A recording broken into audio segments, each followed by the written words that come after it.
Saya mikir gini, untuk diapresiasi itu kan kita benar-benar explore gitu. Nah, yang saya mau ajak teman-teman kita di Indonesia gitu, maksudnya kita lah gitu, yang mau explore gitu, ya just do it gitu loh. Makanya pameran-pameran kadang-kadang saya undang teman-teman, yuk kita pameran bareng, explore. Misalkan dia jurnalis, ya ketika di pameran itu bukan jurnalistik yang dikeluarin, tapi dianya secara pribadi. Nah, dia kalau mau explore secara material, karya, silakan gitu. Nah, jadi yuk kita buat seperti kayak kelompok, bukan kelompok sih ya, buat genre gitu. Karena selain foto-foto yang kayak salon itu is okay, that's good gitu loh. Bagus gitu loh, tajam apa. Tapi kalau ini kan kita lebih ke eksperimental gitu-gitu loh. Nah, jadi kan ada genre yang satu lagi gitu loh. Jadi, nah itu akan saya coba sih. Kebetulan Bang Jim juga kan dia ngelihat celah di situ tuh, Bang Jim Supangkat kan dia ngelihat celah di situ luas sekali, terbuka gitu. Maka waktu 2011 Pak Jim ngadain pamerannya di Art Ciputra itu kan, nah dia ada bicara, dia ada info, tadinya itu Rina Ciputra mau pamerin patung atau lukis. Tapi dia cut itu, karena dia jadi kuratornya, dia bilang ini harus fotografi karena udah zamannya. Nah, saya pameran di situ juga bareng-bareng, sehingga 2013 ya, saya ngadain sama Pak Jim abad fotografi itu, mulai yang di Bali, di Tony Raka.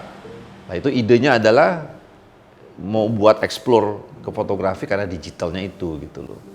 Jadi kalau misalkan kita dengan handphone sekarang kita cepet begitu, terus kita cetak di kertas, terus kita bingkai, selesai itu. Selesai aja pokoknya zaman sekarang. Apalagi handphone sekarang kan canggih-canggih. Nah, untuk apa begitu? Nah, semua orang bisa begitu toh. Nah, dengan adanya kreasi dengan digital, kita print, kita explore secara individu, nah itu gede, bisa dicetak gede, bisa cetak di mana aja gitu loh. Nah, itu dikuatkan dengan di Kyoto, Kyotografi. Nah, Kyotografi itu saya ke sana udah 3 kali itu. Nah, Kyotografi itu dia tahunan itu. Wow, itu juga explore-nya, wah. Selain foto, dia udah main LCD, dia udah main tapi foto gitu. Udah videografinya pun digabung ke foto. Jadi bottom line-nya itu udah foto. Nah, coba boleh dicek tuh Kyotografi. Nah, Kyotografi Festival tuh dia tahunan tuh. Dia udah berapa tahun itu. Kemarin saya kena COVID, kalau nggak saya kesana lagi sama Pak Kun tuh. Jadi dia waktu saya kesana sebelum COVID aja udah yang ke-15. Nah, tandanya mungkin dia sekarang udah ke-19 atau 20 tahun. Gitu. Nah, yang kayak gitu-gitu di luar sana sudah explore mereka. Jadi jangan harap cetak dengan digital, terus di print, terus dibingkai, selesai itu, udah selesai kan. Ibu-ibu rumah tangga atau ini kecil selesai itu. Nah, jadi maksud saya ajak teman-teman, ayo kita ke sana arahnya gitu loh. Karena luas sekali.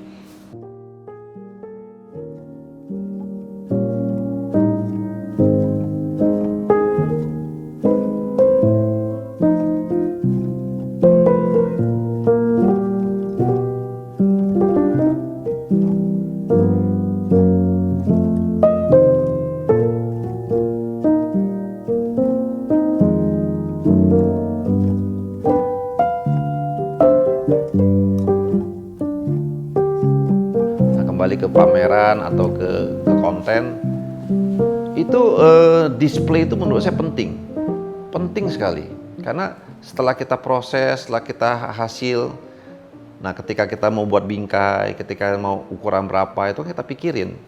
Oh, ini ukuran segini, ini segini gitu. Nah, itu sehingga menjadi satu karya. Nah, ketika mau dipamerin, kayak kemarin saya pameran yang di Jogja Gallery itu, dari A sampai Z tuh juga saya sendiri. Jadi sebelum saya pameran, saya buat maket. Saya tahu nih, yang di sini lokasi ini, fotonya ini, ukurannya ini, lightingnya begini. Itu saya udah pikirin. Jadi dari A sampai Z. Nah, kembali, display itu penting. Penting sekali. Itu udah termasuk ini ya, lightingnya gitu-gitu. Tapi display itu sangat penting. Karena terus terang yang membuka horizon saya juga, itu sudah ada tuh ke situ. Ketika saya ke Kyoto, ngelihat lagi begitu, oh ya ternyata ada, emang benar gitu. Emang ya seperti itu gitu. Display itu penting. Kalau karya yang bagus, displaynya acak-acakan, atau misalkan seadanya, sayang. Kan capeknya sama gitu. Nah, sehingga ini saya ada beberapa contoh. Ini kayak ada satu, ini cerita di luar. Ada satu tamu, dia datang, ada satu lukisan lah di bawah tangga. Tamu ini ke WC. Tamu ini tahu art. Dia bilang, kayaknya di bawah tangga itu ada lukisan bagus tuh. Dia bilang, coba lu taruh di ruang tamu. Dia bilang gitu. Yang tadinya emang lukisan itu orang lihat seperti kayak sampah, karena di bawah tangga kan, nggak kelihatan. Nah, sehingga tuan rumah ini akhirnya suatu waktu dia taruh di ruang tamu, di display, dikasih lampu gimana. Dan itu ternyata emang menarik, dan akhirnya apresiasi itu kan, display. Nah, ketika tamu itu datang lagi, nah kan gue lihat seperti apa, kan hasilnya kan ada nilai gitu. Itu satu, display. Terus yang kedua, ada lagi nih social eksperimen. Social eksperimen, ini orang beli di IKEA, cuma 10 euro. Cuma 10 euro di IKEA. Dia taruh di gallery yang bagus, fancy gitu. Ini di Eropa. Social eksperimen. Ditaruh di easel, di gallery, dikasih tempat prime location gitu. Dia tanya setiap kali ada orang datang, dia kasih kamera sembunyi kan. Dia tanya sama couple ini, berapa? What do you think about this price? Oh, ini bisa sampai 10 grand euro, dia bilang. Oh, it's okay. Oh, okay. Kenapa? Wah, karena pokoknya dia dengan reason-reasonnya lah. Satu, selesai. Terus yang kedua, what do you think about this price? Oh, this is like bisa kayak 30 grand. Wow, 30 grand. Terus naik tuh. Sampai akhir pokoknya sampai 50 grand gitu. Nah, terus dikumpulin nih, 3 couple ini. Kayaknya tahu nggak dia bilang ini harganya berapa? Cuma 10 euro. Wah, pada ketawa. Nah, kembali ke situ saya belajar adalah display. Tentu dengan tempat ya, tempatnya bagus, ini itu. Tapi kalau tempatnya bagus kan harus dibarengin dengan display. Kalau acak-acakan juga tempatnya mana mau. Nah, itu saya belajar dari situ. Nah, kadang-kadang kayak gitu-gitu menjadi trigger display gitu. Nah, waktu di Kyoto itu ada, kalau kita di sini kayak Kompas lah, di sana kan Asahi Shimbun. Nah, di Kyoto itu dia pamerannya di basement B2. Itu gelap total itu, gelap total. Tepatnya mana ya, kalau boleh dibilang cuman hanya kayak basement gitu.